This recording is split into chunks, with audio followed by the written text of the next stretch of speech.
Something I really enjoy looking at and photographing is, of course, great design. Car design, fashion, architecture, they all somehow relate in some ways together, it mingles as one. Go on.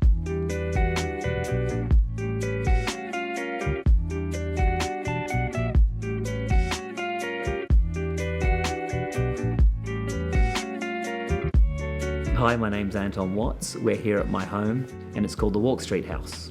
The thing I find really cool about it is that when I return from a project, I come back here to this little oasis and it feels like I'm on vacation. One of the other things I love about this house is all the different areas we can go to outside. We're lucky we have a roof deck, so we have a view of the ocean. We love to hang out on the Walk Street deck because we can play ping pong, and it's a brilliant place for the kids because they can be out on the Walk Street. And my daughter, she's out on the street roller skating. A lot of the kids around here surf, so my son surfs pretty much every other day. It's good for the kids for sure, and good for us. We really wanted to have a welcoming and cozy vibe for the house. With the amount of glass that's in here, I'm constantly like, oh, look at the light. It's never ending, the light coming in on different angles, and I'm kind of looking at that, telling my wife, oh wow, that looks cool. Most people think I'm probably a bit mad because I'm excited by light, but that is my job anyway. So the fact that we have such great light in here, it makes you feel good, I'm Robert Sweet. I'm the founder and principal at Rasa Studio.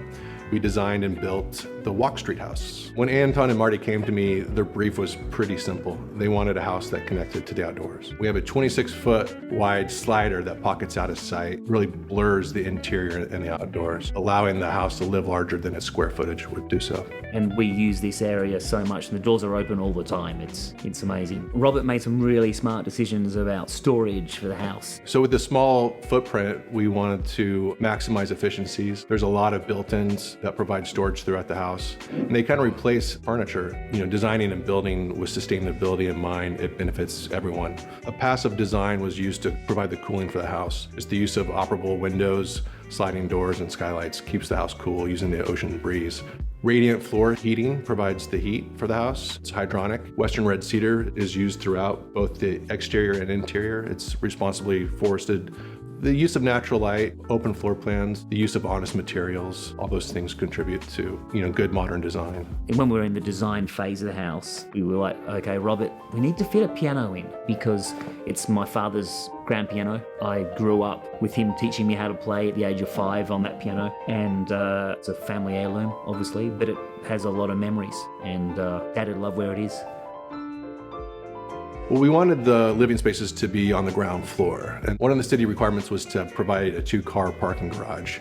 And instead of having those horizontally, we thought, why not stack them vertically and use a mechanical lift, minimizing the footprint of the garage. But we did want to have a little fun and introduce some natural light. And so we placed a picture window at the top of the lift, which frames the vehicle from the outside. I've always loved cars since I was a kid. I've been shooting cars for almost 20 years now. When I'm shooting cars, I'm always looking at where the light's going to be and how we can kind of use that light to emphasize the character lines of the car and so forth, but at the same time create atmosphere and energy. And that can be done in a lot of ways. In the case with the Genesis on the dry lake bed, we had a lot of dust kicking up and backlight, so that really gave it some atmosphere.